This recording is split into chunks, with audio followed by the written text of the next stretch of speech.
சற்று நேரம் தியானிக்கும்படியாக எடுத்துக்கொண்ட வேத பகுதி லூக்கா எழுதின சுவிசேஷ புஸ்தகம் 24ஆம் அதிகாரம் 4 முதல் 6 வசனங்களை வாசிக்க கேட்போம். அதை குறித்து மிகுந்த கலக்கம் அடைந்திருக்கையில் பிரகாசமுள்ள வஸ்திரம் தரித்த 2 பேர் அவர்கள் அருகே நின்றார்கள். அந்த ஸ்திரீகள் பயப்பட்டு தலை கவிழ்ந்து தரையை நோக்கி நிற்கையில் அந்த 2 பேரும் அவர்களை நோக்கி, உயிரோடு இருக்கிறவரை நீங்கள் மரித்தோரிடத்தில் தேடுகிறதென்ன? அவர் இங்கே இல்லை, அவர் உயிர் தெழுந்தார். ஜெபிப்போம். அன்பும் மகா கிருபையும் இரக்கமும் நிறைந்த நேசமுள்ள நல்ல தகப்பனே, உம்மை நன்றியுள்ள இருதயத்தோடு ஸ்தோத்தரிக்கிறேன். கர்த்தாவே, தியானிக்கும்படியாக எடுத்துக்கொண்ட இந்த வசனத்தின் மூலமாக வெளிப்படுத்துகிற சத்தியங்கள் இயேசுவே உம்மை பின்பற்றுகிற தேவ ஜனங்களுக்கு ஆசீர்வாதமாக காணப்பட தேவன் தாமே கிருபை நல்கிறளும். இயேசு கிறிஸ்துவின் இன்ப நாமத்தில் ஜெபிக்கிறேன் பிதாவே, ஆமீன். பிரகாசமுள்ள வஸ்திரம் தரித்த 2 பேர் அவர்கள் அருகே நின்றார்கள். அந்த ஸ்திரீகள் பயப்பட்டு தலை கவிழ்ந்து தரையை நோக்கி நிற்கையில் அந்த 2 பேரும் அவர்களை நோக்கி, உயிரோடு இருக்கிறவரை நீங்கள் மரித்தோரிடத்தில் தேடுகிறதென்ன? அவர் இங்கே இல்லை, அவர் உயிர் தெழுந்தார். கர்த்தருடைய நாமத்திற்கு மகிமை உண்டாவதாக. கிறிஸ்தவ மார்க்கத்தில் முக்கியமான ஒரு நாள் கிறிஸ்து உயிர் தெழுந்த நாள். அவர் மரணத்தையும் பாதாளத்தையும் ஜெயித்து, மரணமே உன் கூரெங்கே, பாதாளமே உன் ஜெயமெங்கே என்று வெற்றி முழக்கமிட்ட நாள். மனுக்குலத்திற்கு உயிர் தெழுந்த நம்பிக்கையை கொண்டு வந்த நாள்.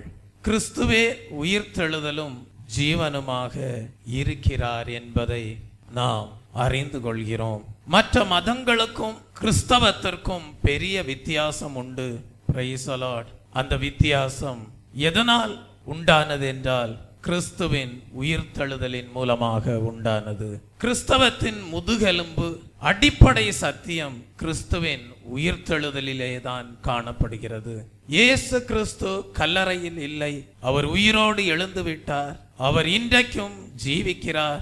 கிறிஸ்தவத்திலே ஜீவன் உண்டு, வல்லமையும் உண்டு. Praise the Lord. அவர் இங்கே இல்லை, அவர் உயிர் தெழுந்தார். அதனுடைய அர்த்தம் என்ன தெய்வ பிள்ளையே? அவர் மாம்சீக சரீரத்திலும் இல்லை, அவர் சிலுவையிலே தொங்கிக் கொண்டும் இல்லை. முழு உலகமே அவருடைய உயிர்த்தெழுந்த மகிமையை காணும்படியாக அவர் உயிர்த்தெழுந்திருக்கிறார். Praise the Lord. தெய்வ பிள்ளையே, எப்படி ஒரு சந்திரன் வானத்திலே காணப்படும் போது அதை பூமியில் உள்ள நீர்நிலைகளிலே அதை காண முடியுமோ, அதை போலதான் இயேசு கிறிஸ்துவும் பிதாவினுடைய வலது பாசத்திலே வாசம் பண்ணி கொண்டிருந்தாலும் அவரை ஏற்றுக்கொண்ட அனைவருடைய உள்ளத்திலும் அவர் வாசம் பண்ணி கொண்டே இருக்கிறார். அவருடைய அபிஷேகமாகிய ஜீவ நதியை பெற்றுக்கொண்ட ஒவ்வொருடைய உள்ளத்திலேயும் அவர் வாசம் பண்ணி கொண்டேதான் இருக்கிறார். அவர் ஒரு இடத்தில் இல்லை, அவர் கல்லறையிலே இல்லை, அவர் உயிரோடு எழுந்து விட்டார். நாம் படிக்கிறோமே, அவர் இங்கே இல்லை, உயிர் தெழுந்தார். அப்படி என்றால் இங்கே இல்லை என்று சொல்லப்படுகிறது, அவர் கல்லறையிலே இல்லை என்று சொல்லப்படுகிறது. அப்படி என்றால் அவர் எங்கே என்று ஒரு கேள்வி எழும்புகிறது. உயிரோடு எழுந்தவரை மரித்தவர்களிடத்திலே தேட முடியாது. அப்படி என்றால் அவர் எங்கே என்று ஒரு கேள்வி எழும்புகிறது. உயிர்த்தெழுந்த கிறிஸ்து உயிர்த்தெழுந்த பிறகு தரிசனமாக காட்சி அளித்த சில அனுபவங்களை இந்த காலை வேளையிலே தியானித்து அவர் மரித்தோர்களிடத்திலே இல்லை என்பதை உங்களுக்கு வெளிப்படுத்த தேவன் இந்த காலை வேளையிலே கிருபை நல்குவாராக. முதலாவது, கிறிஸ்து எங்கே தரிசனமானார் என்பதை நாம் தியானிக்கும் போது யோவானுக்கு எழுதின புஸ்தகம் 20ஆம் அதிகாரம் 11ஆம் வசனத்தையும் 14ஆம் வசனத்தையும் வாசிக்கும் போது கல்லறையின் அருகில் அவர் தரிசனமானார் என்பதை அறிந்து கொள்கிறோம். மரியாள் கல்லறையின் அருகே வெளியே நின்று அழுது கொண்டிருக்கிறாள். அப்படி அழுது கொண்டிருக்கையில் அவள் குனிந்து கல்லறைக்குள்ளே பார்த்து இவைகளை சொல்லி பின்னாக திரும்பி இயேசு நிற்கிறதை கண்டாள். ஆனாலும் அவரை இயேசு என்று அறியாதிருந்தாள். Praise the Lord. கிறிஸ்து முதலாவது தரிசனமான இடம் உயிர்த்தெழுந்த பிறகு கல்லறை தோட்டத்திலே தரிசனமாக காட்சியளித்தார். மரியாள் ஆண்டவரை ஒரு தோட்டக்காரன் என்று எண்ணிக்கொண்டிருந்தாள். அவரை வைத்த இடத்தை சொல்லுங்கள், நான் போய் அவரை எடுத்துக்கொள்கிறேன் என்கிறாள். அவள் இயேசுவின் மேல் வைத்த அளவற்ற அன்பினாலே அப்படி சொன்னாள். அந்த அன்பினால் தான் அதிகாலை வேளையிலே மரியாள் கல்லறைக்கு வந்திருந்தாள். வேதம் சொல்லுகிறது, அதிகாலையில் அவரை தேடுகிறவர்கள் கண்டடைவார்கள் என்று. ஆகவேதான் கர்த்தர் மற்ற யாருக்கும் தரிசனமாவதற்கு முன்பு மகதலேனா மரியாளுக்கு தரிசனமானார். கிறிஸ்துவை ஆவியோடும் உண்மையோடும் தாகத்தோடும் விசுவாசத்தோடும் ஏக்கத்தோடும் தேடும்போது நிச்சயமாகவே அவர் தன்னை வெளிப்படுத்துகிறார். உலகத்தாருக்கு கல்லறை ஒரு நம்பிக்கை இல்லாத இடம். அது வாழ்க்கையின் முடிவும் நினைவு சின்னமுமாக காணப்படுகிறது. ஆனால் தேவனுடைய பிள்ளைகளுக்கோ கல்லறையோ மரணமோ ஒரு முடிவு அல்ல. ஆத்தும மனுஷன் அப்போது இளைப்பாறுகிற நேரமாகவே தான் காணப்படுகிறது.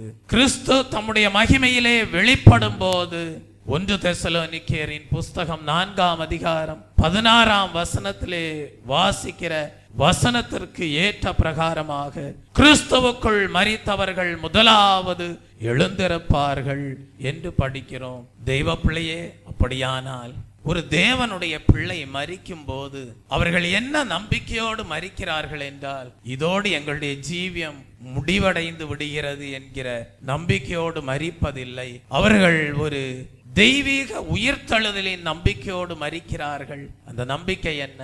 இதோ சரீரத்திலே நாங்கள் மரணம் அடைந்தாலும் எங்களுடைய ஆத்துமா இளைப்பாரி கொண்டிருக்கிறது. கிறிஸ்துவின் வருகையின் நாளிலே மரித்தவர்கள் முதலாவது எழுந்திருப்பார்கள் என்று சொல்லப்பட்ட வேத வசனத்திற்கு ஏற்ப நாங்கள் சரீரத்திலே மரிக்கிறவர்களாக, சரீரத்திலே மரணத்தை காண்கிறவர்களாக இருந்தாலும், ஆனால் நாங்கள் கிறிஸ்துவின் பார்வையிலே விலையேற பெற்ற சம்பத்தாக காணப்படுகிறபடியால் அவருடைய இரகசிய வருகையிலே நாங்கள் உயிர்ப்பிக்கப்படுவோம், மறுரூபமாக்கப்படுவோம், மத்திய ஆகாயத்திலே இயேசுவை சந்திப்போம் என்கிற நிச்சயத்தோடு அவர்கள் சரீரத்திலே மரணம் அடைகிறார்கள். அப்போஸ்தலர் 26ஆம் அதிகாரம் 23ஆம் வசனத்திலே படிக்கிறோம், கிறிஸ்து பாடுபட வேண்டியதென்றும் மரித்தோர் உயிர்த்தெழுதலில் அவர் முதல்வராகி சுய ஜனங்களுக்கும் அந்நிய ஜனங்களுக்கும் ஒளியை வெளிப்படுத்துகிறவர் என்றும் சொல்லுகிறேனே அன்றி வேறொன்றையும் நான் சொல்லுகிறதில்லை என்றார். ஸ்தோத்திரம். அப்படியானால் தெய்வ பிள்ளையே, இந்த இடத்திலே நாம் என்ன படிக்கிறோம்? கிறிஸ்து பாடுபட வேண்டியது என்றும் மரித்தோர் உயிர்த்தெழுதலில் அவர் முதல்வராகி என்று சொல்லப்பட்டிருக்கிறது. அப்படியானால் கிறிஸ்து மரித்தோரிலிருந்து உயிர்த்தெழுந்தார், அவர் முதலாவது உயிர்த்தெழுந்திருக்கிறார். ஆனால் அதே உயிர்த்தெழுதலின் நம்பிக்கையை இந்த காலை வேளையிலே இந்த உயிர்த்தெழுதலின் சத்தியத்தின் மூலமாக அவரை பின்பற்றுகிற தேவ ஜனங்களுக்கு தேவன் கொடுக்கிறார். கல்லறையை பார்க்க வேண்டாம், உயிர்த்தெழுதலின் நம்பிக்கையை பாருங்கள் என்கிறார். மரண நாளை கண்டு பயப்படாதிருங்கள், கிறிஸ்துவனுடைய சாயலிலே மகிமையின் மேல் மகிமை அடைந்து மறுரூபப்படுவதை எதிர்நோக்குங்கள் என்று சொல்லுகிறார். அப்படியானால் முதலாவது கிறிஸ்து எங்கே உயிர்த்தெழுந்த பிறகு தரிசனமாகிறார்? கல்லறையின் அருகேதான் தரிசனமாகிறார். ஆனால் கல்லறையின் அருகே மகதலேனா மரியாளுக்கு கிறிஸ்து தரிசனமானாலும் கூட அதன் மூலமாக நமக்கு ஒரு சத்தியத்தை வெளிப்படுத்துகிறார். அந்த சத்தியம் என்ன? நீங்கள் மரித்தோர் வைக்கப்படுகிற கல்லறையிலே உயிரோடு எழுந்தவரை தேட வேண்டாம், அவர் அங்கே இல்லை. கல்லறையின் அருகே காட்சி அளித்த நான் உங்களுக்கு ஒரு நற்செய்தியை கொடுக்கிறேன். அந்த நற்செய்தி என்னவென்றால், நான் எப்படி மரித்தோர் வைக்கப்படுகிற கல்லறையிலிருந்து உயிர்த்தெழுந்தேனோ அதே போல என்னை பின்பற்றுகிறவர்களுக்கும் நான் ஒரு உயிர்த்தெழுதலின் நம்பிக்கையை கொடுக்கிறேன். நான் உயிர்த்தெழுந்தது போல நீங்களும் உயிர்த்தெழுவீர்கள் என்று சொல்லுகிறார். ஆகவே மரணத்தை பற்றி பயப்பட வேண்டாம். இனி கல்லறையை கண்டு கலங்க வேண்டாம். இனி நீங்கள் கல்லறையை பார்த்து கொண்டிருக்க வேண்டாம். இனி கிறிஸ்துவின் சாயலிலே மகிமையின் மேல் மகிமை அடைந்து மறுரூபமாக்கப்படுகிற நம்பிக்கையோடு வாழுங்கள். அதற்கேற்ற அனுபவங்களை பெற்றுக்கொள்ளுங்கள். அதற்கேற்ற அனுபவங்களை பெற்றுக்கொண்டு என்னை பின்பற்றுங்கள் என்று சொல்லுகிறார். முதலாவது தரிசனம் கல்லறையின் அருகே. அந்த தரிசனத்தின் மூலமாக தேவன் நமக்கு வெளிப்படுத்துவது மரித்தோரின் மத்தியிலே தான் இல்லை என்றும் தான் உயிர்த்தெழுந்தார் என்றும் எடுத்துரைத்து அதை வெளிப்படுத்தி நீங்களும் உயிர்த்தெழுவீர்கள் என்கிற நம்பிக்கையோடு வாழும்படியாக வழி நடத்துகிறார். இரண்டாவதாக கிறிஸ்து எங்கே உயிர்த்தெழுந்த பிறகு காட்சியளித்தார் என்பதை குறித்து நாம் படிக்கும் போது மத்தேயு எழுதின சுவிசேஷ புஸ்தகம் 28ஆம் அதிகாரம் 16-17 வசனங்களை வாசிக்கும் போது 11 சீஷர்களும் கலிலேயாவிலே இயேசு தங்களுக்கு குறித்திருந்த மலைக்கு போனார்கள். அங்கே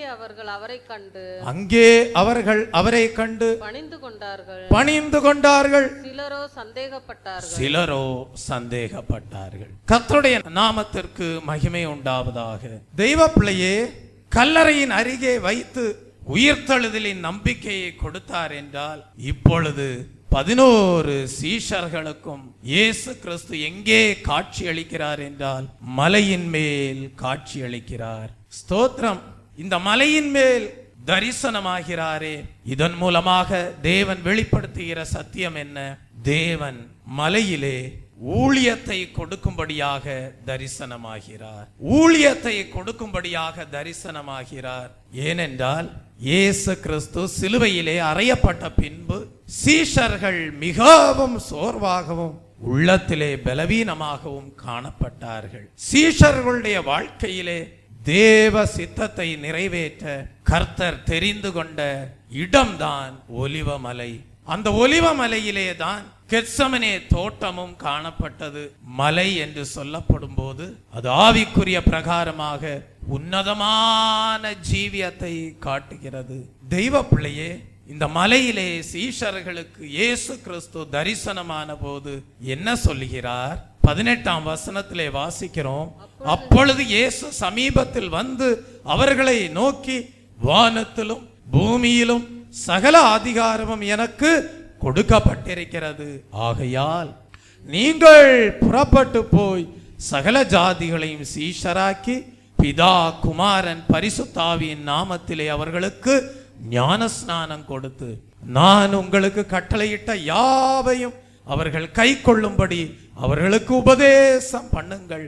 இதோ உலகத்தின் முடிவு பரியந்தமும் சகல நாட்களிலும் நான் உங்களுடனே இருக்கிறேன் என்றார்.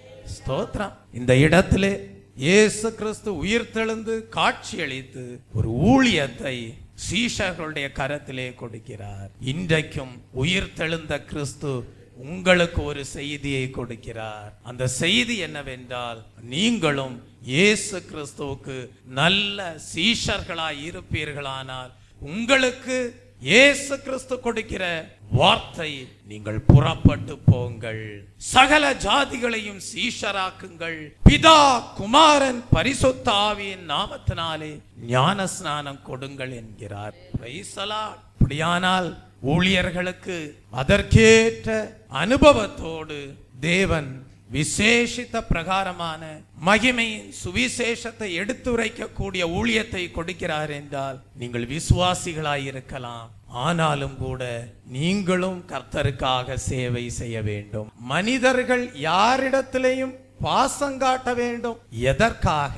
அவர்களை எப்படியாகிலும் பாவத்திலிருந்தும் சாபத்திலிருந்தும் அடிமைத்தனத்திலிருந்தும் மீட்டு ரட்சித்து தேவனுடைய மந்தைக்குள்ளாக கொண்டு வந்து அவர்களை பரிசுத்த பாதையிலே பரலோக பாதையிலே வழிநடத்தி உயிர்த்தெழுதலின் நம்பிக்கையை அவர்களுக்கு கொடுத்து அவர்களை மோட்ச ராஜ்யத்திற்கு நேராக வழிநடத்தும்படியான ஒரு ஆத்மபாரம் உங்கள் ஒவ்வொருடைய ஜீவியத்திலையும் உண்டாயிருக்க வேண்டும். அதற்கேற்ற விதத்திலே தேவ சித்தத்தை நிறைவேற்றும்படியான ஒரு நல்ல ஊழியத்தை, சேவையை நீங்கள் ஒவ்வொருவரும் செய்ய வேண்டும். அதை வெளிப்படுத்தும் விதமாக தான் கர்த்தராகிய இயேசு கிறிஸ்து உயிர்த்தெழுந்த போது மலையிலே காட்சி தருகிறார், மலையிலே தரிசனமாகிறார்.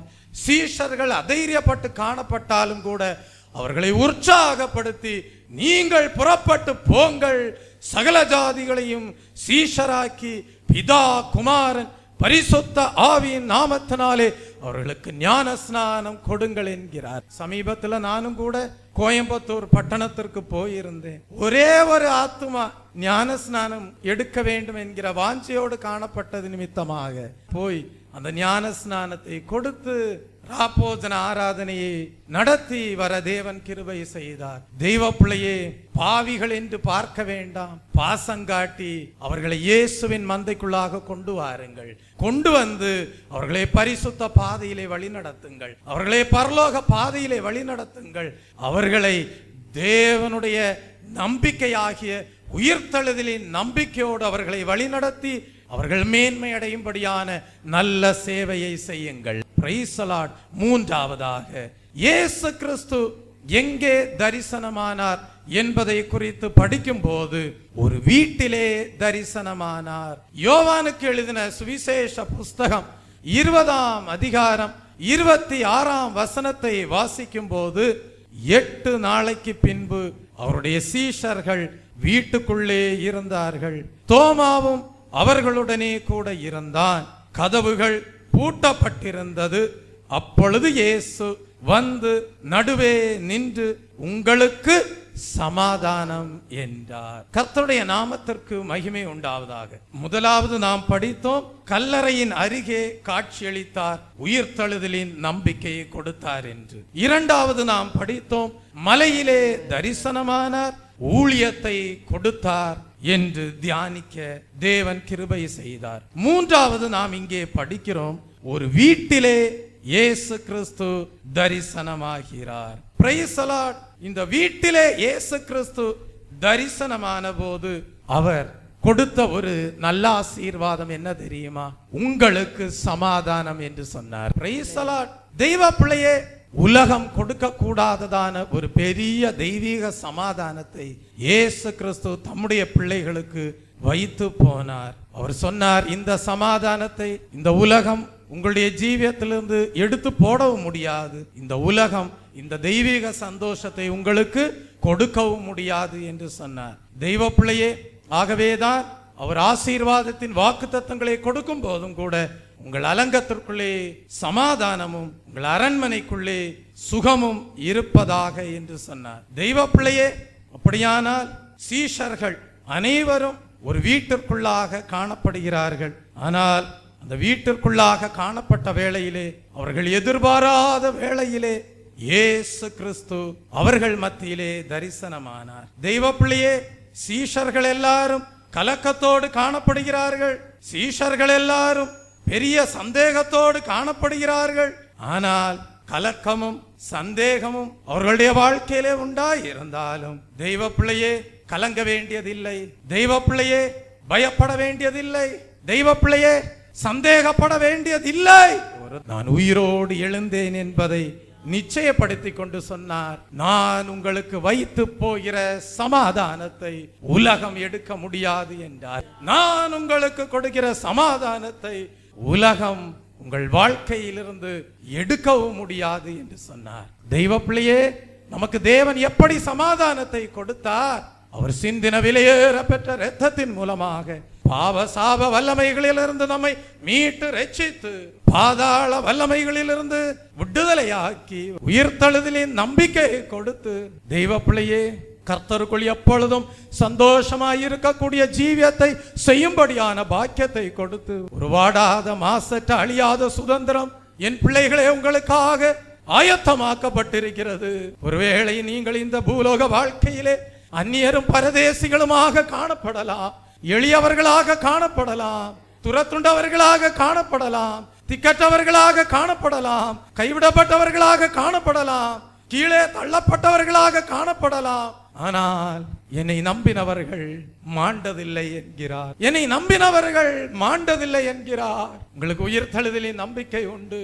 இந்த பூலோகத்தில் எளியவர்களாய் இருக்கலாம், ஆனால் எளியவர்கள் என்னால் மறக்கப்படுவதில்லை என்கிறார். ஒருவேளை செல்வத்திலே குறைவுபடலாம், பொருளாதாரத்திலே குறைவுபடலாம், ஐஸ்வர்யத்திலே குறைவுபடலாம், ஆஸ்திகளிலே குறைவுபடலாம், சஞ்சலங்கள் வருத்தங்கள் காணப்படலாம், நஷ்டங்கள் வரலாம், இழப்புகள் வரலாம், ஆனால் தோல்விகளும் கூட வரலாம். ஆனால் வேதம் சொல்லுகிறது, நான் எப்படி ஜெயம் எடுத்து நான் வெற்றி சிறந்து உயிர்த்தெழுந்தேனோ, ஆகவே அதுபோல என்னை பின்பற்றுகிற நீங்களும் இந்த பூலோகத்திலே எளியவர்களாய் இருந்தாலும் மேன்மைப்படுத்தப்பட்டவர்களாய் இருந்தாலும், ஆனால் ஒரு பெரிய தெய்வீக நம்பிக்கையோடு நான் உங்களை இரட்சித்திருக்கிறபடியால், ஒரு பெரிய தெய்வீக சுதந்திரத்தை அடையும்படியான ஒரு நோக்கத்தோடு உங்களை நான் இரட்சித்திருக்கிறபடியால், நீடித்த நாட்களால் நான் உங்களை திருப்தியாக்கி என் இரட்சிப்பை உங்களுக்கு காண்பிப்பேன் என்று சொல்லுகிற தேவன்,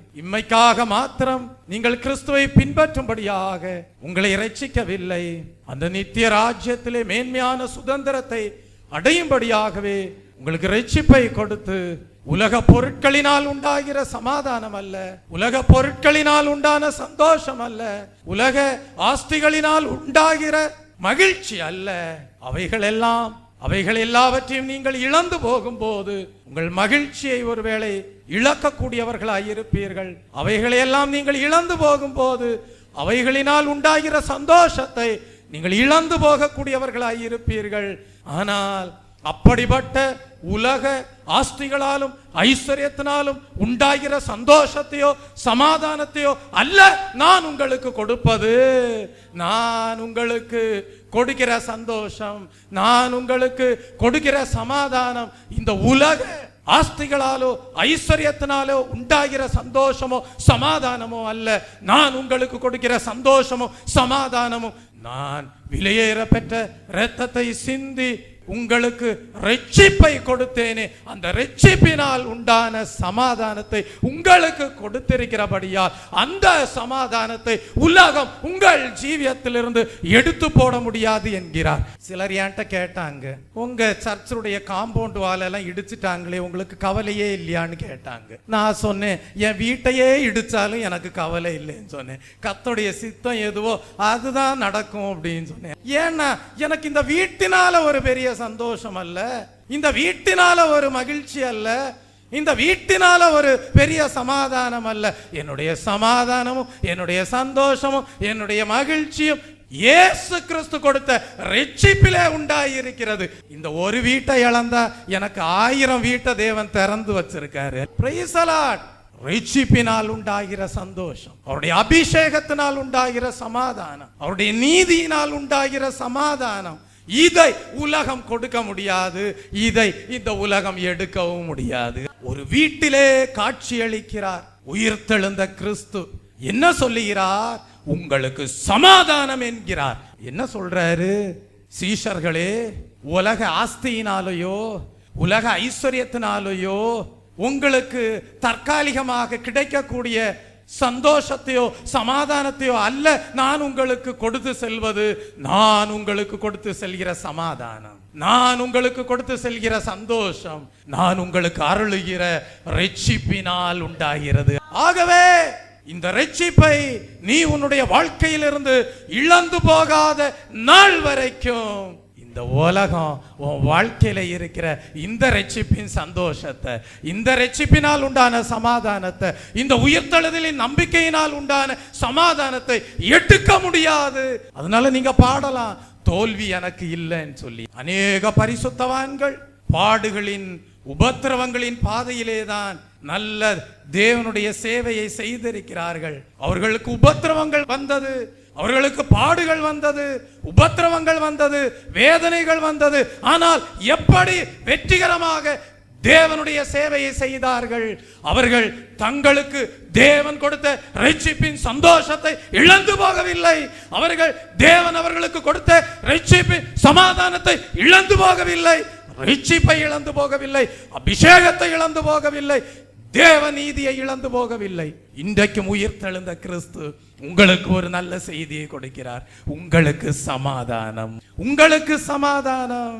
உங்களுக்கு இயேசு கிறிஸ்து கொடுத்த சமாதானத்தை இந்த உலகம் உங்களை விட்டு எடுத்து போட வைக்க முடியாது. Praise the Lord. உங்கள் அலங்கத்திற்குள்ளே சமாதானமும் சுகமும் உண்டாயிருக்கும். Praise the Lord. ரட்சிப்பை பாதுகாத்துக் கொள்ளுங்கள், தேவ நீதியை பாதுகாத்துக் கொள்ளுங்கள், தேவனோடு பண்ணின உடன்படிக்கையை பாதுகாத்துக் கொள்ளுங்கள், தேவனால் உண்டான அபிஷேகத்தை பாதுகாத்துக் கொள்ளுங்கள், தெய்வீக அனுபவங்களை பாதுகாத்துக் கொள்ளுங்கள்.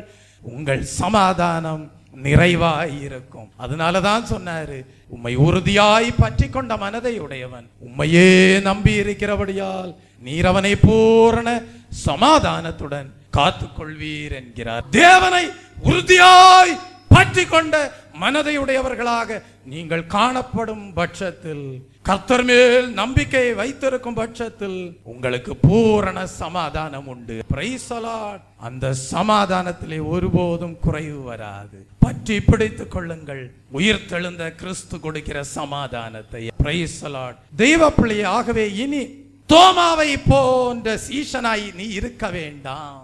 சந்தேகம் உனக்கு வேண்டாம். தோமாவை போல இன்னும் கலக்கமடைகிற சீஷர்களை போல, கலக்கமடைந்த சீஷர்களை போல நீங்கள் காணப்பட வேண்டாம். கர்த்தர் சொல்லுகிறார், கலக்கமும் சந்தேகமும் இருக்கக்கூடாது. நான் கொடுக்கிற சமாதானம் உங்களோடு காணப்படட்டும் என்கிறார். ஒரு வீட்டிலே உயிர்த்தெழுந்த கிறிஸ்துவாக தரிசனமாகி அப்படி ஒரு நல்ல செய்தியை சொல்வதை பார்க்கிறோம். நான்காவதாக, உயிர்த்தெழுந்த கிறிஸ்து எங்கே தரிசனமானார் என்பதை நாம் வேதத்திலே படிக்கும் போது எம்மாவூரின் வழியிலே தரிசனமானார் என்று படிக்கிறோம். லூக்கா எழுதின சுவிசேஷ புஸ்தகம் 24ஆம் அதிகாரம் 32ஆம் வசனத்தை வாசிக்கும் போது, அப்பொழுது அவர்கள் ஒருவரை ஒருவர் நோக்கி, வழியிலே அவர் நம்முடனே பேசி வேத வாக்கியங்களை நமக்கு விளங்கி காட்டின பொழுது நம்முடைய இருதயம் நமக்குள்ளே கொழுந்து விட்டு எரியவில்லையா என்றார்கள். பாருங்கள், லூக்கா எழுதின சுவிசேஷ புஸ்தகம் 24ஆம் அதிகாரம் ஸ்தோத்திரம் 32ஆம் வசனத்திலே நாம் இந்த சத்தியத்தை படிக்கிறோம். தெய்வ பிள்ளையே, இங்கே எம்மாவூர் சீஷர்களை குறித்து படிக்கிறோம். 13ஆம் வசனத்தை வாசிக்கும் போது, அன்றைய தினமே அவர்களில் 2 பேர் எருசலேமுக்கு 7 அல்லது 8 மைல் தூரமான எம்மாவு என்னும் கிராமத்துக்கு போனார்கள் என்று படிக்கிறோம். எம்மாவு என்கிற கிராமத்துக்கு போகிற எம்மாவூர் சீஷர்கள், 2 சீஷர்கள், அவர்கள் என்ன செய்கிறார்கள்? ஒருவரோடு ஒருவர் பேசிக்கொண்டே போகிறார்கள். தெய்வ பிள்ளையே, அவர்கள் பேசிக்கொண்டு போகும்போது இயேசு கிறிஸ்துவும் அவர்களோடு கூட சேர்ந்து கொள்கிறார். ஆனாலும் அவர்களோடு சேர்ந்து கொண்ட இயேசு கிறிஸ்துவை அறியாதபடிக்கு அவர்களுடைய கண்கள் மறைக்கப்பட்டு காணப்பட்டது. ஆனால் அந்த 2 சீஷர்களும் துக்கத்தோடு காணப்படுகிறார்கள். வழி நடந்து போகிறார்கள். ஒருவருக்கொருவர் பேசிக்கொள்கிறார்கள். என்ன பேசிக்கொள்கிறார்கள்? இதோ இயேசு கிறிஸ்து சிலுவையிலே அறையப்பட்ட காரியங்களை குறித்தெல்லாம் அவர்கள் பேசிக்கொண்டே போகிறார்கள். நஸ்ரேனாகிய இயேசுவை குறித்தவைகளையே அவர்கள் பேசிக்கொண்டு போகிறார்கள். அவர் தேவனுக்கு முன்பாகவும் ஜனங்களுக்கு முன்பாகவும் செய்கையிலும் வாக்கிலும் வல்லமையுள்ள தீர்க்கதரிசியாய் இருந்தார் என்று சொல்லி பேசிக்கொள்கிறார்கள். நம்முடைய பிரதான ஆசாரியரும் அதிகாரிகளும் அவரை மரண ஆக்கினைக்குட்படுத்தி சிலுவையில் அறைந்தார்கள் என்று பேசிக்கொண்டே போகிறார்கள். தெய்வ பிள்ளையே, இப்படியே பேசிக்கொண்டே அந்த 2 எம்மாவூர் சீஷர்களும் போய்கொண்டிருக்கும் போது, தெய்வ பிள்ளையே, கடைசியாக 24ஆம் வசனத்திலே படிக்கிறோம். இதோ அப்பொழுது எங்களிலே சிலர் கல்லறையினிடத்திற்கு போய் ஸ்திரீகள் சொன்னபடியே கண்டார்கள், அவரையோ காணவில்லை என்றார்கள் என்று படிக்கிறோம். இப்படி என்றால் கல்லறையிலே கிறிஸ்து காணப்படவில்லை என்று பேசிக்கொள்கிறார்கள். அப்பொழுதுதான் அவர்களோடு நடந்து செல்கிற இயேசு கிறிஸ்து பேசுகிறார். என்ன பேசுகிறார்? தீர்க்கதரிசிகள் சொன்ன யாவையும் விசுவாசிக்கிறதற்கு புத்தி இல்லாத மந்த இருதயம் உள்ளவர்களே என்று பேசுகிறார். தெய்வ பிள்ளையே, இந்த எம்மாவூர் சீஷர்களுக்கு இயேசு கிறிஸ்து தரிசனமாகிறதன் மூலமாக அவர் வெளிப்படுத்துகிற சத்தியம் என்னவென்றால், தெய்வ பிள்ளையே, மந்த இருதயம் உள்ளவர்களாக காணப்படக்கூடாது என்கிற சத்தியத்தை வெளிப்படுத்துகிறார். எருசலேமிலிருந்து எம்மாவூருக்கு போன சீஷர்களோடு இயேசு நடந்து போனார். ஆம் தெய்வ பிள்ளையே, இன்றைக்கும் உயிர்த்தெழுந்த கிறிஸ்து உங்களுக்கு ஒரு சத்தியத்தை எடுத்துரைக்கிறார். அந்த சத்தியம் என்ன? உங்களுடைய வழி பிரயாணத்தில் இயேசு உங்களோடு வர விரும்புகிறார். நீங்கள் தனியாக செல்வதில்லை. ஆகவேதான் நீதிமொழிகளின் புஸ்தகம் 3ஆம் அதிகாரம் 6ஆம் வசனத்திலே படிக்கிறோம், உன் வழிகளில் எல்லாம் அவரை நினைத்துக்கொள், அப்பொழுது அவர் உன் பாதைகளை செவ்வைப்படுத்துவார். எம்மாவூர் சீஷர்கள் இதோ கடந்து செல்கிற பாதையிலே இயேசு கிறிஸ்துவை நினைவு கூறுகிறார்கள். இயேசு கிறிஸ்துவை அவர்கள் நினைவு கூறுகிறார்கள். நினைவு கூர்ந்தபடியால் அவர்களோடு கூட இயேசு கிறிஸ்து உண்டு என்பதை தேவன் விளங்க செய்தார். அவர்களுடைய பாதைகளை செவ்வையாக்கினார். நீங்களும் கடந்து செல்கிற பாதைகளில் எல்லாம் இயேசுவை குறித்து பேசுங்கள். இயேசுவை குறித்து பேசுங்கள். அவருடைய மகத்துவத்தை குறித்து பேசுங்கள். அவருடைய உயிர்த்தெழுதலை குறித்து பேசுங்கள். அவருடைய சமாதானத்தை குறித்து பேசுங்கள். அவர் உங்களுக்கு கொடுத்திருக்கிற ஜீவனுள்ள நம்பிக்கையை குறித்து பேசுங்கள். அவர் உங்களுக்கு கொடுத்திருக்கிற நல்ல சேவையை குறித்து பேசுங்கள். அவர் உங்கள் பாதைகளை செவ்வையாக்குவார். நீங்கள் தனியே விடப்படவில்லை. இயேசு உங்களோடு கூட இருக்கிறார் என்பதை விளங்க செய்வார். உயிர்த்தெழுந்த கிறிஸ்து எம்மாவூர் வழி பிரயாணத்தில் அவர்களோடு நடந்த போது வேத வசனங்களை விவரித்து காண்பித்து கொண்டே போனார். என்ன செய்கிறாரு? இயேசு கிறிஸ்து எம்மாவூர் சீஷர்களுக்கு வேத வாக்கியங்களை என்ன செய்கிறார்? விவரித்து கொண்டே போகிறார். அதனால என்ன நடந்தது தெரியுமா? அதுவரைக்கும் இருதயத்துல துக்கத்தோடு காணப்பட்ட எம்மாவூர் சீஷர்களுடைய உள்ளம் கொழுந்து விட்டு எரிந்தது. தெய்வ பிள்ளையே, எம்மாவூருக்கு போய் சேர்ந்த போது கர்த்தர் அவர்களுடைய கண்களை திறந்தார். அப்பொழுது உயிரோடு எழுந்தவரை கண்டு மனம் மகிழ்ந்தார்கள்.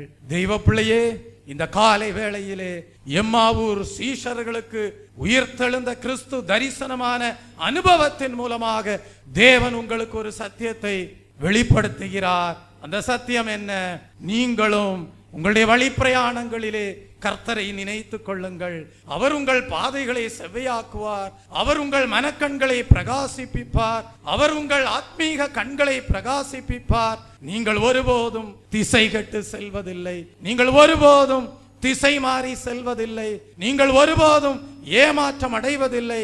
கர்த்தரை நம்பினவர்கள் ஒருபோதும் வெட்கப்பட்டதில்லை. தெய்வ பிள்ளையே, இந்த 2 சீஷர்களை போல உங்களுடைய வாழ்க்கையிலே வழி பிரயாணத்திலே நீங்கள் கர்த்தரை நினைவு கொண்டாலும் கூட உங்களுடைய வாழ்க்கையிலே அவிசுவாசம் இருக்கக்கூடாது. மந்த இருதயம் உங்கள் வாழ்க்கையிலே இருக்கக்கூடாது. தீர்க்கதரிசிகள் சொன்ன யாவையும் விசுவாசிக்கிறதற்கு புத்தி இல்லாத மந்த இருதயம் உள்ளவர்களாக நீங்கள் காணப்படக்கூடாது. இந்த எம்மாவூர் சீஷர்களுடைய மனக்கண்கள் பிரகாசமடையாமல் இருந்ததற்கு காரணம் என்ன தெரியுமா? இவர்கள் இயேசுவை குறித்து பேசிக்கொண்டு போனாலும் கூட இவர்களுடைய உள்ளம் மந்த இருதயம் உள்ளதாக காணப்பட்டது. மந்த இருதயம் உள்ளதாக காணப்பட்டது. இவர்களுடைய உள்ளத்திலே மனக்கண்கள் பிரகாசமடையாமல் இருந்ததற்கு காரணம் தீர்க்கதரிசிகள் சொன்ன யாவற்றையும் விசுவாசிக்க கூடிய இருதயம் இல்லாதவர்களாக காணப்பட்டார்கள். ஆகவே உயிர்த்தெழுந்த கிறிஸ்து எம்மாவூர் சீஷர்களுக்கு ஒரு போதகத்தை கொடுக்கிறார். அது என்ன? தீர்க்கதரிசிகள் சொன்ன யாவற்றையும் விசுவாசியுங்கள் என்று சொல்லுகிறார். விசுவாசியுங்கள், உங்கள் மனக்கண்கள் பிரகாசமடையும். விசுவாசியுங்கள், மந்த இருதயமுள்ள அனுபவங்கள் மாறி போகும் என்று சொல்லுகிறார். விசுவாசியுங்கள் என்று சொல்லுகிறார். விசுவாசித்தால் தேவ மகிமையை காண்பீர்கள் என்கிறார். ஆகவேதான் பக்தன் பாடுகிறான், விசுவாசம் இல்லாமல் தேவனுக்கு பிரியமாயிருப்பது கூடாத காரியம். இப்ப விசுவாசம் வேணும். வேதத்துல தீர்க்கதரிசிகள் சொன்ன யாவற்றையும் விசுவாசிக்க கூடிய நல் புத்தி உண்டாயிருக்க வேண்டும். அந்த ஒரு நற்செய்தியை எம்மாவூர் சீஷர்களுக்கு தேவன் கொடுத்தார். கொடுத்து என்ன செய்கிறார் என்றால், நான் உங்கள் பாதைகளை செவ்வையாக்குவேன் என்று சொல்கிறார். தெய்வ பிள்ளையே, அவர்களோடு இயேசு பந்தி இருந்து அப்பத்தை எடுத்து ஆசீர்வதித்து அதை பிட்டு அவர்களுக்கு கொடுப்பதை பார்க்கிறோம். Praise the Lord. உங்கள் மத்தியிலேயும் போதகர் வருவார், உங்களோடும் பந்தி இருப்பார், உங்களுக்கும் அப்பம் விட்டு உங்களுடைய போஜன பந்தியிலே அவர் காணப்படுவார். நீங்கள் செய்ய வேண்டியது என்ன? விசுவாசிக்க வேண்டும், இயேசுவை பற்றி பேசிக்கொண்டே இருக்க வேண்டும், உங்கள் வழிகளில் எல்லாம் அவரை நினைவு கூற வேண்டும், மந்த புத்தி இல்லாதவர்களாக காணப்பட வேண்டும். உயிர்த்தெழுந்த கிறிஸ்து நிச்சயமாகவே உங்களை செம்மையான பாதையிலே வழிநடத்தி மேன்மைப்படுத்துவார். ஐந்தாவதாக, தெய்வ பிள்ளையே, உயிர்த்தெழுந்த கிறிஸ்து எங்கே தரிசனமானார் என்பதை குறித்து நாம் படிக்கும் போது கடற்கரையிலே தரிசனமானார். எங்கே தரிசனமானார்? கடற்கரையிலே தரிசனமானார். முதலாவது நாம் படித்தோம், இயேசு கிறிஸ்து கல்லறையின் அருகே தரிசனமானார், உயிர்த்தெழுதலின் நம்பிக்கையை கொடுத்தார். இரண்டாவது நாம் படித்தோம், மலையிலே தரிசனமானார், அவர் ஊழியத்தை கொடுத்தார் என்று படிக்கிறோம். மூன்றாவது, ஒரு வீட்டிலே தரிசனமானார், அவர் சமாதானத்தை நல்கினார் என்று படித்தோம். நான்காவது, எம்மாவூரின் வழியிலே தரிசனமானார் என்று படித்தோம், அவர்களுடைய கண்களை திறந்தார் என்று படித்தோம். நீங்களும் கூட இந்த அனுபவங்களை எல்லாம் உடையவர்களாக காணப்படுவீர்களானால் நீங்களும் உயிர்த்தெழுதலின் நம்பிக்கையோடு காணப்படுவீர்கள். நல்ல சேவை செய்கிற தேவ சித்தத்தை நிறைவேற்றக்கூடியவர்களாக காணப்படுவீர்கள். சமாதானத்தை உடையவர்களாக காணப்படுவீர்கள். நீங்களும் மனக்கண்கள் பிரகாசமடைந்தவர்களாக காணப்படுவீர்கள். கடைசியாக இங்கே படிக்கிறோம், கடற்கரையிலே தரிசனமானார். யோவான் 21:1. இவைகளுக்கு பின்பு இயேசு திபேரியா கடற்கரையிலே மறுபடியும் சீஷருக்கு தம்மை வெளிப்படுத்தினார் என்று படிக்கிறோம். தெய்வ பிள்ளையே, சீஷர்களுக்கு கர்த்தராகிய இயேசு கிறிஸ்து எங்கே தரிசனமாகிறார் என்றால் கடற்கரையிலே தரிசனமாகிறார். ஸ்தோத்திரம். இயேசு கிறிஸ்து சிலுவையிலே அறையப்பட்ட நேரம் என்ன நடந்தது தெரியுமா? சீஷர்களின் உள்ளத்திலே ஒரு பெரிய பின்மாற்றம் உண்டாகிவிட்டது. பேதுரு என்ன செய்கிறார்? வலையும் எடுத்துட்டு மீன் பிடிக்க போயிடுறாரு. அவரோடு சேர்ந்து மற்ற சில சீஷர்கள் என்ன செய்யறாங்க? மீன் பிடிக்க போயிடுறாங்க. முழுவதும் என்ன செய்யறாங்க? வலைய வீசுறாங்க. ஒரு மீனும் என்ன செய்யல? அகப்படல. ஆனா அந்த சந்தர்ப்பத்துல தான் உயிர்த்தெழுந்த கிறிஸ்து கடற்கரையிலே தரிசனமாகிறார். அவர் சொன்ன ஆலோசனையின்படி வலையை வீசினார்கள். வலை கிளிய மீன்களை பிடித்தார்கள், கரையிலே கொண்டு வந்தார்கள். கொண்டு வந்த போது சீஷர்கள் கர்த்தர் என்று அறிந்து கொண்டார்கள். தெய்வ பிள்ளையே, பின்மாற்றத்திலே காணப்பட்ட சீஷர்களுக்கு ஒரு சந்தர்ப்பமும் கூட கொடுக்கப்பட்டது. இன்றைக்கும் நாம் ஏன் ஆத்துமாக்கள் பின்மாறி செல்லும் போது இன்னும் ஒரு சந்தர்ப்பம் கொடுக்கிறோம், இன்னும் ஒரு சந்தர்ப்பம் கொடுக்கிறோம், இன்னும் ஒரு சந்தர்ப்பம் கொடுக்கிறோம், இன்னும் ஒரு சந்தர்ப்பம் கொடுக்கப்பட்டு கொண்டே இருக்கும் மரண நாள் வரைக்கும். அந்த கள்ளன் வலது பார்சத்திலே சிலுவையிலே இயேசு கிறிஸ்து தொங்கிக் கொண்டிருந்த போது வலது பார்சத்திலே தொங்கிக் கொண்டிருந்த கள்ளன் மரண நேரத்திலே ரட்சிக்கப்பட்டான். அதுபோல நீங்களும் பின்மாற்றத்திலே இருக்கிற ஜனங்களை காணும் போது, பாவத்திலே ஜீவிக்கிற ஜனங்களை காணும் போது, சாபத்திலே சிக்குண்டு காணப்படுகிற ஜனங்களை காணும் போது, இதுதான் உன்னுடைய வாழ்க்கையின் முடிவு, இனி உனக்கு மோட்சம் இல்லை என்று சொல்லாமல் நீங்க என்ன சொல்லலாம்னா, இன்னைக்கு மனம் திரும்பினாலும் இன்னைக்கும் ரட்சிப்பு உனக்கு உண்டுன்னு சொல்லணும். இன்னைக்கு மனம் திரும்பினாலும் உனக்கு மோட்சம் உண்டு, இன்றைக்கே மனம் திரும்பு, இன்றைக்கே ரட்சண்ய நாள் என்கிற நற்செய்தியை சொல்லணும். பின்மாறி போன சீஷர்கள் ஆனால் இயேசுவினாலே மீண்டும் சந்திக்கப்படுகிறார்கள். இயேசு அவர்களை சந்திக்கிறார். என்ன சொல்றாரு? நான் சிலுவையில அறையப்பட்டதுனால கலங்கி போய் திகைத்து போய் இனி உங்களுக்கு வாழ்க்கையில நம்பிக்கையே இல்லைன்னு சொல்லி பின்மாறி போயிட்டீங்களா என்று சொல்லி கடற்கரையின் அருகே வந்து நின்று அவருடைய பிரயாசங்கள் எல்லாம் வீணாய் போகிறது என்பதை அறிந்து கொண்டு ஒரு முறை கூட கேட்கிறார். என்ன கேட்கிறார்? என்ன கேட்கிறார்? நீ என்னிடத்தில் அன்பாய் இருக்கிறாயா என்று கேட்கிறார். நீ என்னிடத்தில் அன்பாய் இருக்கிறாயா என்று கேட்கிறார். என்ன சொன்னார்கள்? ஆம் ஆண்டவரே, உம்மை நேசிக்கிறேன் என்பதை நீர் அறிவீர் என்றார். கர்த்தர் சொன்ன வார்த்தை என்ன? என் ஆட்டுக்குட்டிகளை மேய்ப்பாயாக என்றார். மறுபடியுமாக கேட்கிறார், யோனாவின் குமாரனாகிய சீமோனே. ஏன் அப்படி சொன்னாரு? யோனாவின் குமாரனாகிய சீமோனேன்னு ஏன் சொன்னாரு? அவன் தான் பின்மாற்றக்காரர்களுக்கு லீடராக காணப்பட்டவன். அவன் தான் முதல்ல சொன்னான், நான் மீன் பிடிக்க போறேன் அப்படின்னு சொல்லி. அவன் மீன் பிடிக்க போனதாலதான் மற்றவங்களும் சேர்ந்து அவனுக்கு பின்னாக மீன் பிடிக்க போனாங்க. அதனாலதான் இயேசு கிறிஸ்து மீண்டும் கேட்டாரு, யோனாவின் குமாரனாகிய சீமோனே, நீ என்னிடத்தில் அன்பாயிருக்கிறாயா என்று கேட்டான். அதற்கு பேதுரு சொல்லுகிறான், ஆம் ஆண்டவரே, உம்மை நேசிக்கிறேன் என்பதை நீர் அறிவீர் என்று சொல்லுகிறான். இரண்டாம் முறையும் சொல்லுகிறார், என் ஆடுகளை மேய்ப்பாயாக என்று சொல்லுகிறார்.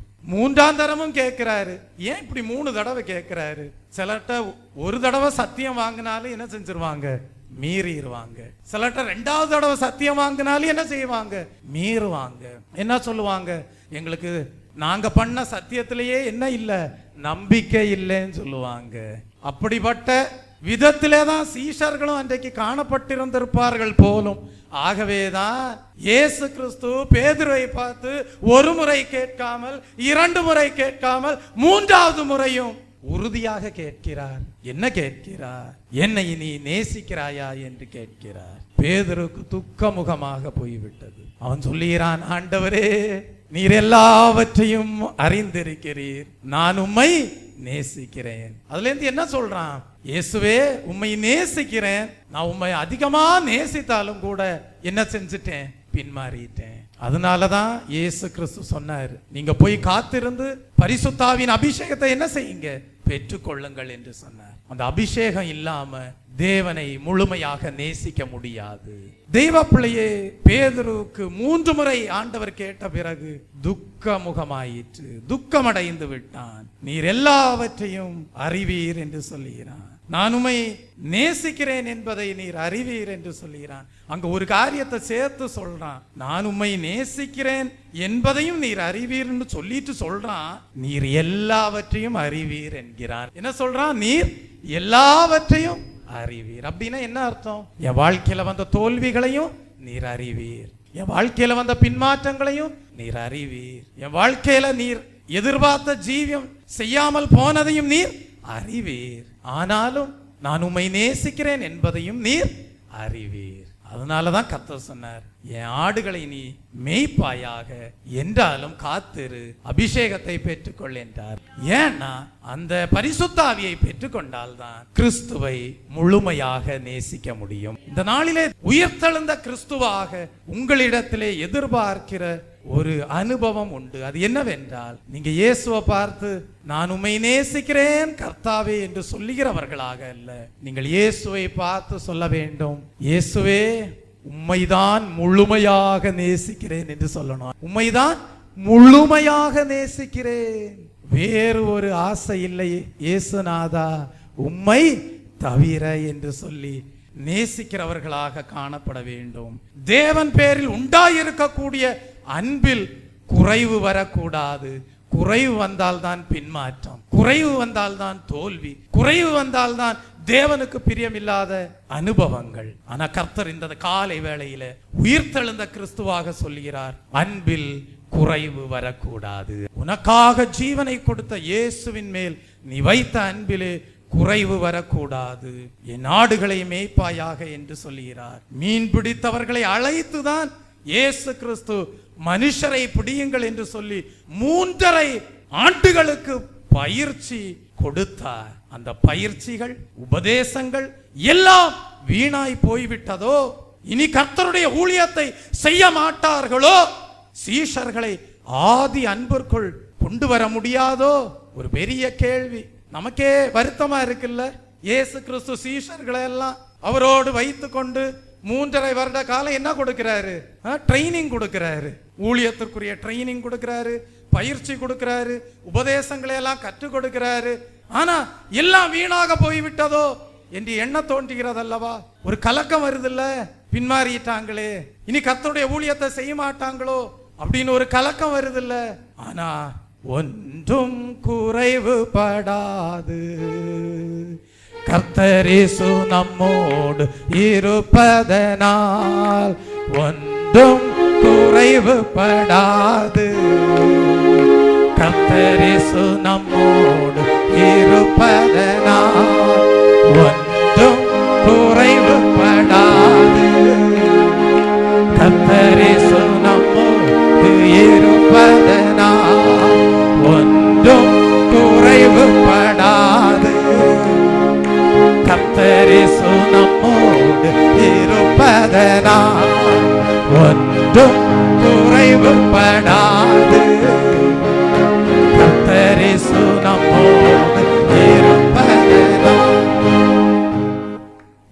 என்ன வெளிப்படுத்துகிறார்?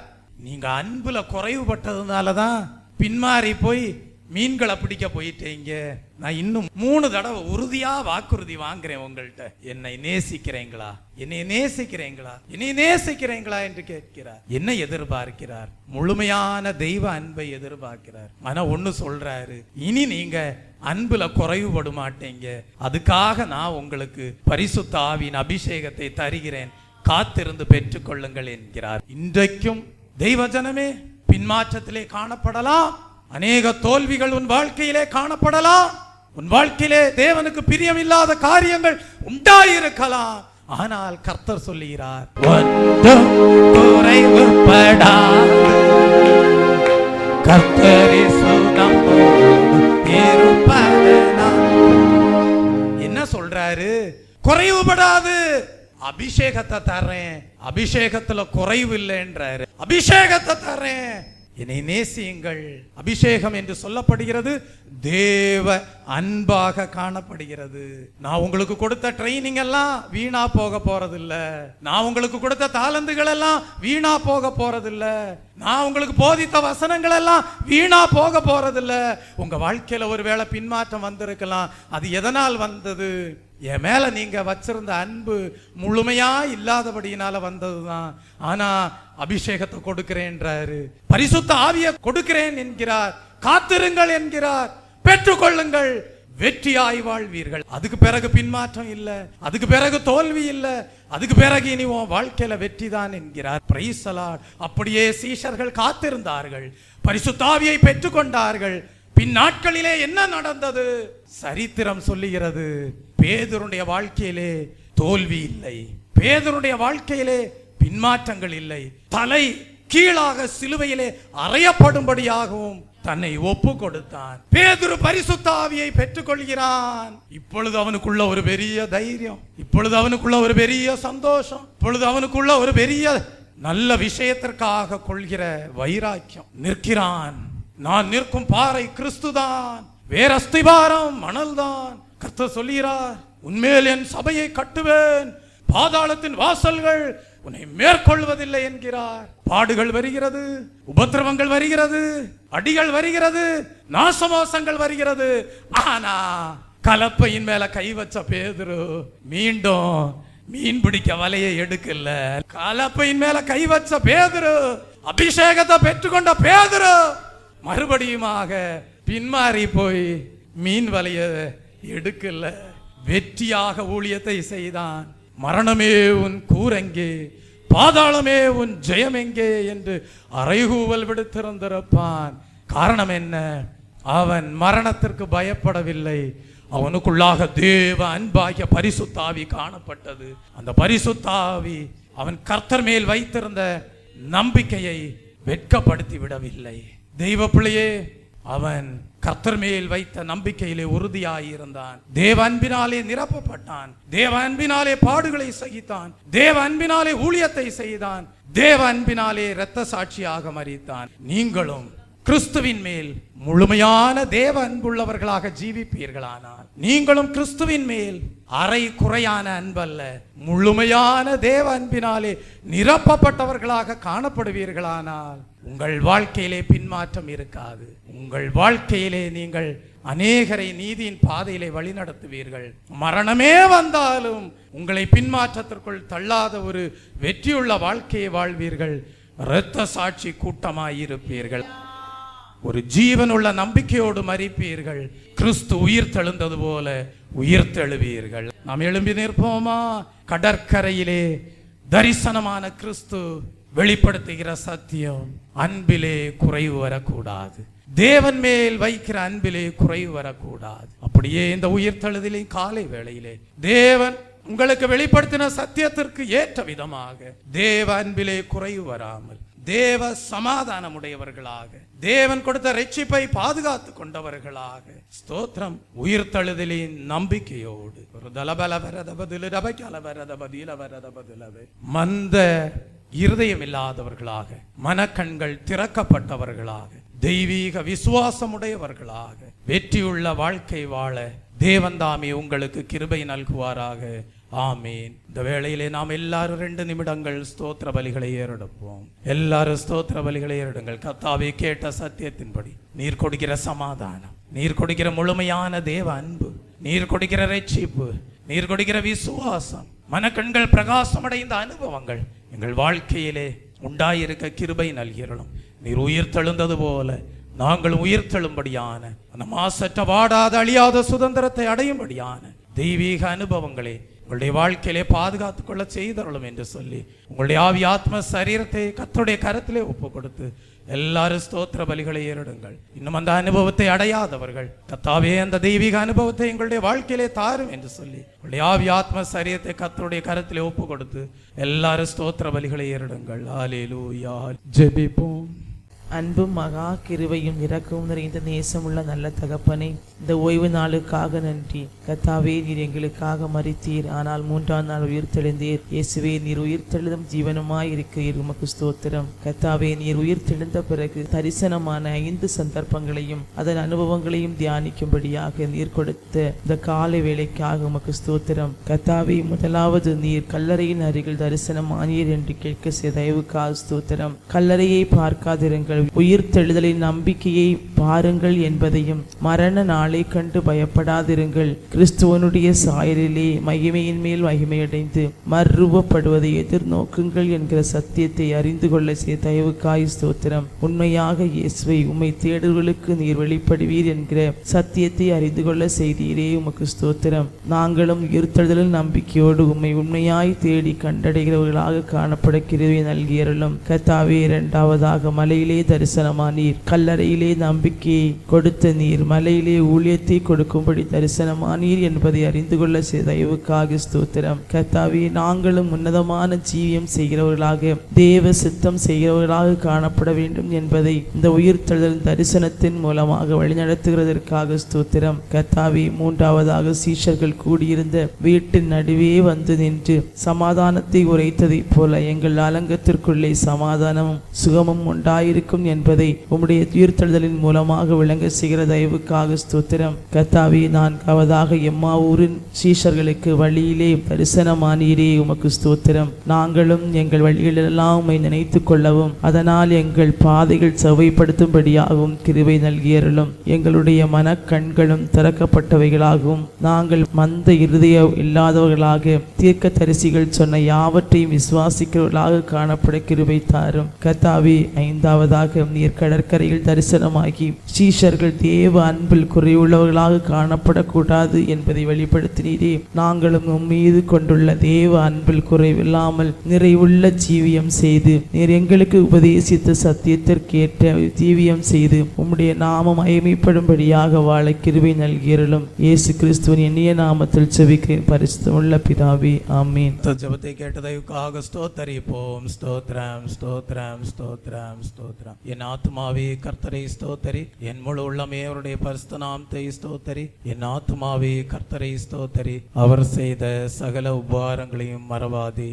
ஆமீன். நம்முடைய கர்த்தராகிய இயேசு கிறிஸ்துடைய கிருபையும் பிதாவாகிய தேவனுடைய அன்பும் பரிசுத்த ஆவியானவருடைய அந்யோன்ய ஐக்கியமும் இன்றும் என்றும் சதா காலங்களிலும் நம் அனைவரோடும் நம்முடைய குடும்பங்களோடும் சபையாரோடும் இருப்பதாக. ஆமீன்.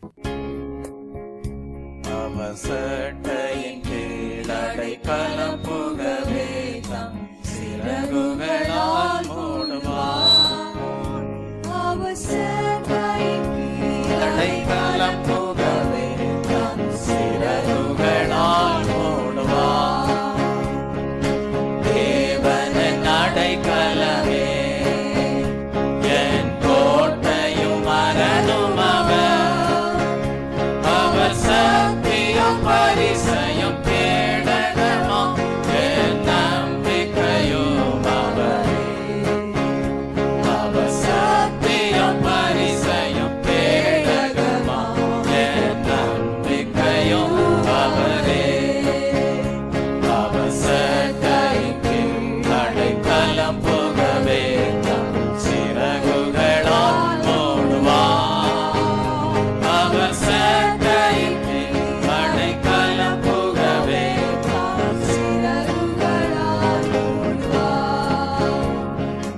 நாளிலே கேட்ட சத்தியத்தின்படி உயிர்த்தெழுந்த கிறிஸ்து தாம் தரிசனமான வேளையிலே கொடுத்த எல்லா நல்ல தெய்வீக அனுபவங்களும் உங்களுடைய வாழ்க்கையிலும் காணப்படும்படியாக கர்த்தர் தாமே அருள் செய்வாராக. ஆமென்.